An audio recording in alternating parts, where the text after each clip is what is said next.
Assalamualaikum warahmatullahi wabarakatuh. Perkenalkan, nama saya Deti Rahmadanti dari kelas MTBK. Di sini saya akan menjawab forum tentang real-time process. Real-time processing adalah metode pemrosesan data yang dilakukan segera setelah data diterima, sehingga hasil dapat diperoleh dalam waktu sangat cepat, mulai dari milidetik hingga beberapa detik. Real-time processing memproses data secara terus-menerus dan langsung, sehingga sangat cocok digunakan untuk aplikasi yang membutuhkan respon instan seperti pemantauan sensor IoT hingga tracking kendaraan ekspedisi. Melalui real-time processing, data terbaru langsung dianalisis dan hasilnya bisa dimanfaatkan untuk pengambilan keputusan secara cepat tanpa jeda waktu. Hal-hal yang perlu diperhatikan untuk implementasi real-time processing adalah 1. Retensi recruitment sistem harus menghasilkan output dalam hitungan detik atau milidetik agar hasilnya langsung bisa digunakan sesuai kebutuhan bisnis. 2. Data ingestion cepat, yaitu gunakan teknologi seperti Apache Kafka atau MQTT agar data dapat diterima secara kontinu dan diproses tanpa hambatan. 3. Fault tolerance dan state management, yaitu perlu mekanisme seperti checkpointing agar pemrosesan tetap konsisten dan dapat pulih otomatis saat terjadi kegagalan. 4. Windowing dan event time processing, yaitu merancang pengolahan data berbasis waktu agar agregasi tetap akurat meski data datang tidak beraturan. 5. Scalability, yaitu sistem harus mampu menyesuaikan kapasitasnya secara otomatis jika volume data tiba-tiba meningkat.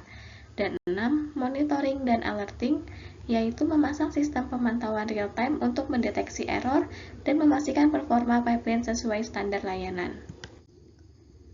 Adapun framework yang cocok untuk real-time processing, untuk data terstruktur misalnya tabel transaksi, data finansial, sensor dengan format tabular, dapat menggunakan Apache Spark Structure Streaming, yaitu mendukung pemrosesan SQLite untuk data tabular dengan latensi rendah. Lalu ada AWS Kinesis Data Analytic, yaitu mendukung SQL untuk menganalisis data terstruktur secara real-time. Kemudian data semi-terstruktur seperti JSON, XML, atau log aplikasi dapat menggunakan framework Apache Flink karena mendukung pemrosesan streaming dengan skema dinamis, windowing canggih, dan kemampuan menangani data yang datang tidak teratur. Flink sangat efektif digunakan pada use case seperti analytic log atau event-driven processing.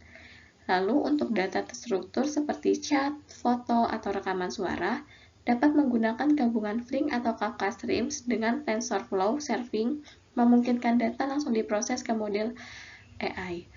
Hal ini bisa membuat cepat mendapatkan informasi, misalnya mendeteksi objek, menganalisis emosi, atau mengubah suara ke teks hanya beberapa detik setelah data masuk. Contoh diagram alur real-time proses pada expedition card tracking. 1. GPS dan sensor mobil. Mobil ekspedisi dilengkapi dengan GPS dan sensor untuk mengirim data posisi, kecepatan, dan status mesin secara real-time. Lalu, data streaming ingest, data dari kendaraan dikirim secara langsung ke sistem pusat menggunakan platform streaming seperti Apache Kafka atau AWS Kinesis. Kemudian, real-time processing, data diproses secara langsung menggunakan tools seperti Apache Flink atau Spark Streaming untuk mendeteksi anomali dan menghitung ETA kendaraan.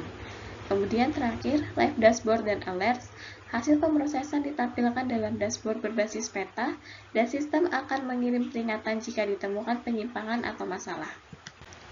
Adapun referensi yang saya gunakan, terima kasih.